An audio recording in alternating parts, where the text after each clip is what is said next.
Assalamualaikum warahmatullahi wabarakatuh. Pemirsa, kembali lagi bersama saya, Hadatul Mardiah, akan menemani Anda dalam liputan khusus Industri Halal News.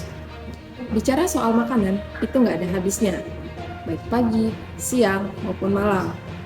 Akan tetapi, sebagai seorang muslim, harus memperhatikan apa aja yang akan kita makan, apakah itu halal atau haram. Nah, apa aja sih kategori makanan halal itu? Mungkin dari kita masih banyak yang bingung. Ini dia liputannya. Menyantap makanan kuliner kekinian rasanya sudah menjadi makanan sehari-hari ya. Kita juga makin terbiasa nih buat menyantap makanan yang mengadopsi makanan dari luar negeri. Nah, kali ini kita lagi berada di Mampir Cafe, di mana cafe ini menyediakan berbagai menu kekinian. Salah satunya ada mentai, spaghetti, capcay, dan juga mie Jawa.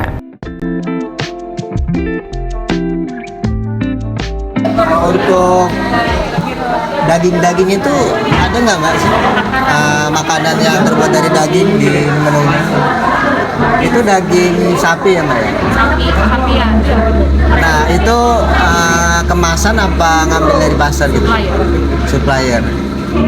Itu dari mana kira-kira ya? Himeka. Pasar Terban juga. Bukan. Sapi ya mbak. Ayamnya mbak.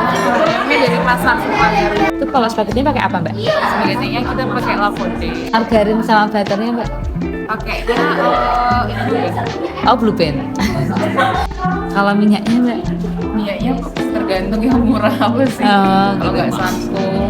Kalau cukanya mbak ada pakai cuka nggak? Ada. Aku tapi nggak tahu namanya. Yang biasa cuka biasa itu loh yang. Oh, yang putih ya? Pakai orang-orang. Untuk mayones pakai nggak ya mbak? Itu biasanya merek apa mbak? Pakainya Mamayo. Dalam Islam, kriteria makanan dan minuman halal dibagi menjadi 3 kategori.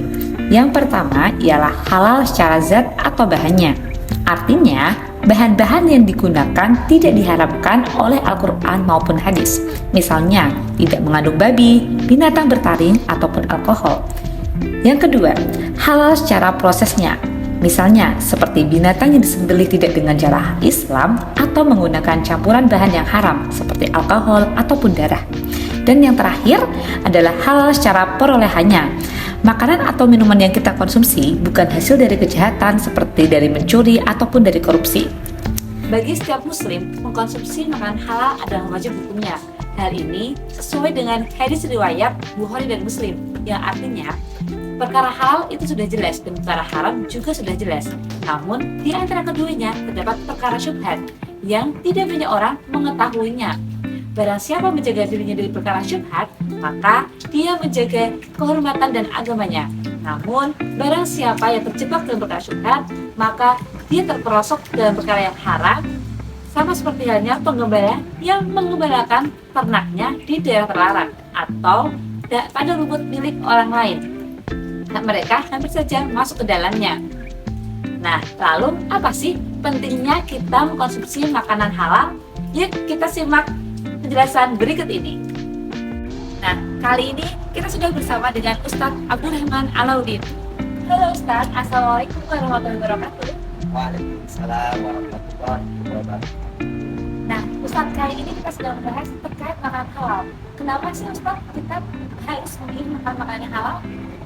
Seperti yang dijelaskan di hadis riwayat ataupun bahwa jika seorang muslim itu memakan makanan yang tidak halal, maka doa-doanya itu tidak akan dikabulkan, dan juga amal-amalnya selama 40 hari itu tidak akan diterima oleh Allah Subhanahu wa taala. Lalu Ustadz, bagaimana nih tips buat pemirsa di rumah untuk memilih makanan yang pasti halal? Ada nih beberapa tips yang bisa kita pakai. Nah, salah satunya kita harus memastikan bahwa makanan yang kita makan itu harus bebas dari pencemaran makanan yang tidak halal, seperti pencemaran dari babi. Kama qala Allah Ta'ala fi kitabil karim, auzubillahi minasyaitonir rajim, innama harrama alaikumul maitata waddama wa lahma khinziri wa ma uhilla bihi lighairillahi.